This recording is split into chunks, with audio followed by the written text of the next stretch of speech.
Nous avons souhaité organiser cette journée de réflexion, d'échange sur... On en attend, c'est que des femmes qui sont déjà dans les responsabilités associatives puissent venir accompagner de jeunes qui pourraient l'être demain et après-demain et puissent discuter entre elles, mais pas que entre femmes, avec des présidents de disciplines qu'on a invités pour pouvoir discuter comment on peut travailler ensemble.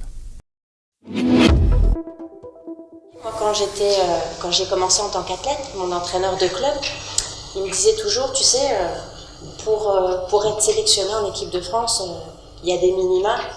Mais bon, déjà en plus, il était dans un club où il était un peu en rivalité avec la fédération. Mais il me dit en plus, comme tu es une fille, il faudra faire toujours au moins 10 kilos de plus que ce qui est marqué sur les minima si tu veux être sélectionné. J'ai ma carrière qui est derrière moi, qui m'a installé une place confortable. Mais c'est vrai que si j'avais pas mon palmarès qui venait un petit peu m'appuyer, je sais pas si j'aurais autant de crédibilité, parce que je suis une femme, justement. La mixité, c'est ce que je disais, dans le monde viticole, dans le monde sportif, dans le monde économique, au niveau d'une entreprise, bien là aussi, il y a beaucoup de choses à faire, il faut faire bouger les choses. Cette journée consacrée au sport, finalement, on s'aperçoit que on pourrait la dupliquer dans beaucoup de secteurs d'activité. Et ce qui est intéressant, c'est justement de trouver des points communs et de réfléchir d'une manière assez transversale bien pour faire évoluer les mentalités. C'est que je pensais qu'en fait, les problèmes de machisme, c'était lié aux générations. Je me disais, c'est plutôt des gens de 60, 70 ans.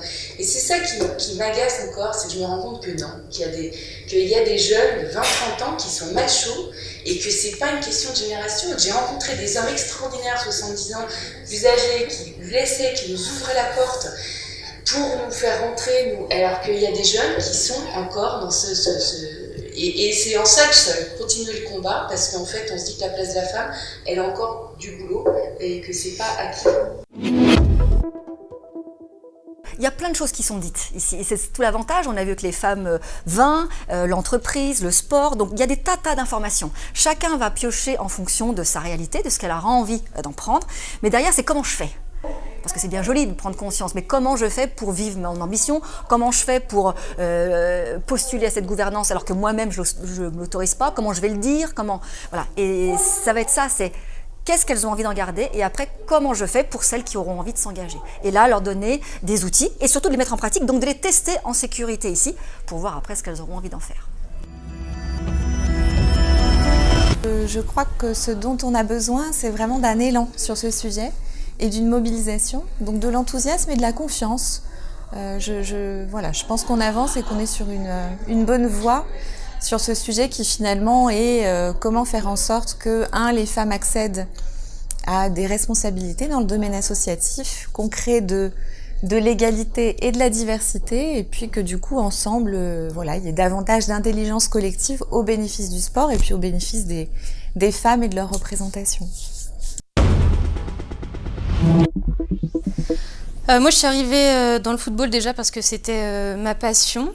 Et je suis arrivée dans la commission de féminisation parce que cette commission cherchait en fait des bénévoles pour s'investir, pour donner de leur temps.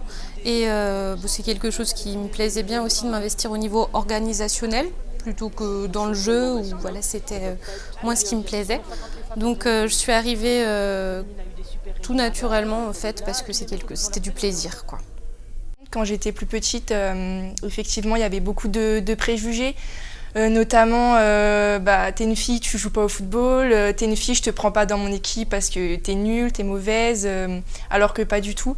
Et plus on grandit, plus on apprend à faire face à ces préjugés, plus on démontre que les préjugés sont faux. Et voilà, on apprend à bien les vivre finalement et à passer outre.